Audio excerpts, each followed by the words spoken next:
मुंबईची लाईफलाईन समजली जाणारी मुंबईची लोकल दिवसेंदिवस अद्ययावत होताना आपल्याला पाहायला मिळते। मुंबई लोकलनंतर मुंबईकरांची जी प्रवास जो होतो तो मुंबई मेट्रोने सुरू होतो आणि मुंबई मेट्रोचा तिसरा टप्पा जो आहे तो लवकरात लवकर सुरू होणार आहे। मुंबई मेट्रोची कशी असणार आहे याविषयी आपण जाणून घेणार आहोत। आपल्यासोबत आहेत, आपण त्यांच्याशीकडून जाणून घेणार आहोत। काय सांगाल, ही संपूर्ण मेट्रो जी आहे ती मेट्रो भुयारी मार्गातून आहे, बँड्रापासून प्रवास सुरू झालेला आहे। सांताक्रूज आणि जे काही स्थानकं होती स्थानकं संपली आहेत, कशी असेल मेट्रो, काय सांगाल?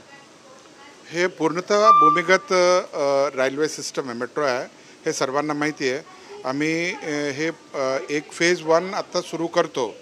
त्याच्यामध्ये ते 10 स्टेशन असणार आहे आणि 10 स्टेशन्समध्ये पूर्ण सर्व्हिसेस आपली सुरू होईल।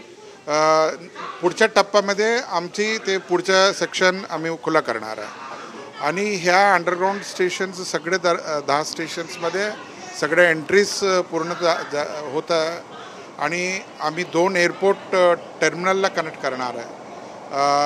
आता ट्रेन सेट्स आम्हाला जितके पाहिजे तितके ट्रेन्स ऑलरेडी अवेलेबल आहे, म्हणून आम्ही सर्व्हिसेस CMRS ची अप्रूव्हल झाल्यानंतर सुरू करतो।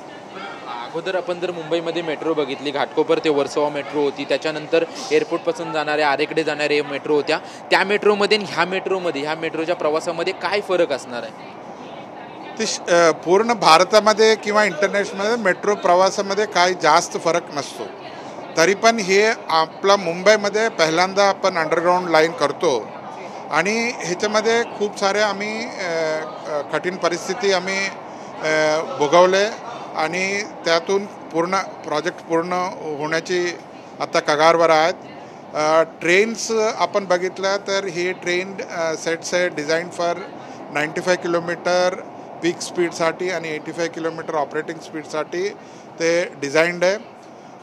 आम्ही स्टेशन टू स्टेशनची आमची वेळ आहे 1 ते 2 मिनिट लागणार आहे आणि स्टेशन्समध्ये प्लॅटफॉर्म स्क्रीन डोअर असल्यामुळे कोणताही ॲक्सिडेंटसारखा घटना घडण्याची शक्यता नाही आहे।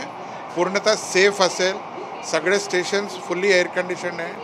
ट्रेनच्या आतमध्ये पण एअर कंडिशन आहे, जिथे 25 ते 24 डिग्रीचा दरम्यान टेम्परेचर असणार आहे, जेणेकरून प्रवाशांना खूप मतलब कम्फर्ट असणार आहे।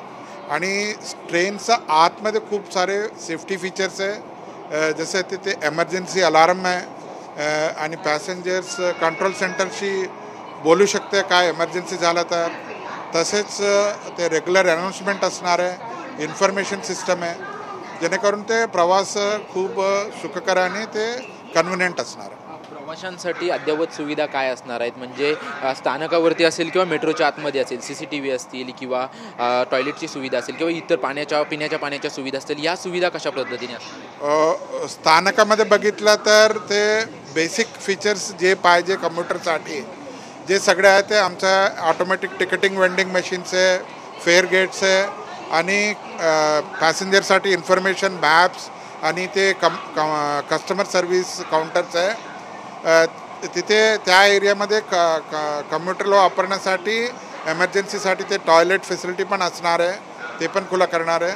आणि पूर्ण स्टेशनमध्ये एंट्रीमध्ये सिक्युरिटी स्कॅनिंग असतो, CCTV सर्व्हिलन्स आहे 24 आवर्स आणि पूर्णतः जे पॅसेंजर एरियामध्ये आम्ही खूप सारे लाईटिंगची व्यवस्था केली आहे, जेणेकरून काय डार्क स्पेसेस नसणार आहे, कोणताही मतलब डाऊटफुल सिच्युएशन्स कम्प्युटरला फेस करावा लागणार नाही।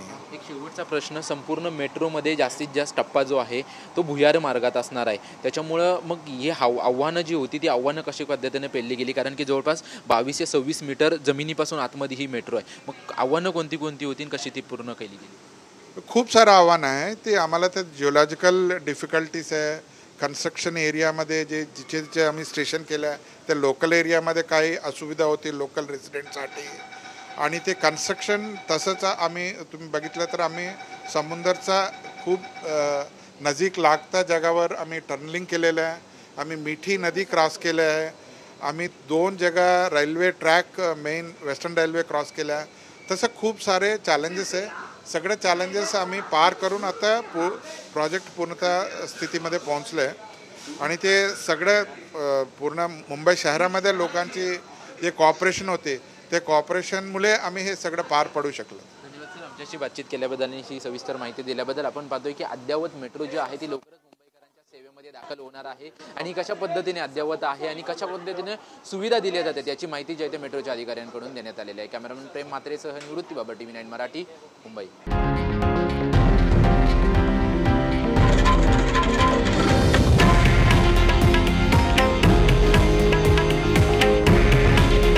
हे आहे देशातील नंबर 1 न्यूज नेटवर्क आणि आपण पाहत आहात TV9 मराठी. काळजी तुमची, हित महाराष्ट्राचं.